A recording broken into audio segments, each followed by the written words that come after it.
Diwali special शंकरपाळी तयार करण्यासाठी 4 वाटी मैदा, 1 वाटी साखर, 1 वाटी साजूक तूप आणि 1 वाटी पाणी घेतलेलं आहे. पाण्याऐवजी दूध घेतलं तरी चालेल.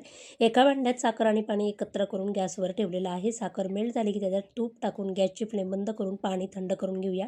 एका परातीत 4 वाटी मैदा घेऊन आपण ज्या वाटीने साखर घेतली त्याच वाटीने मैदा घेतलेला आहे आणि त्याच्यामध्ये पाव चमचा मीठ आणि विलायची पावडर टाकून थोडं आपण साखरेचं पाणी टाकून पीठ मळून घेतलेलं आहे आणि एक 15 ते 20 मिनिटासाठी झाकून ठेवलं. 15 ते 20 मिनिटानंतर आपण ते पीठ एकदा मळून घेतलेलं आहे. त्यानंतर पोळी त्यातलाच एक हुंडा काढून आपण पोळी लाटून घेतलेली आहे आणि आता ही पोळी आपण एक किनार दुमडून दुसरी किनार दुमडून आपण वरून खालून दुमडून चौकोनी अशी घडी तयार करून घेणार आहोत. आता हे जाड अशी आपण ही पोळी लाटून घेतलेली आहे आणि आता शंकरपाळ्या कट करून घेतलेल्या आहेत.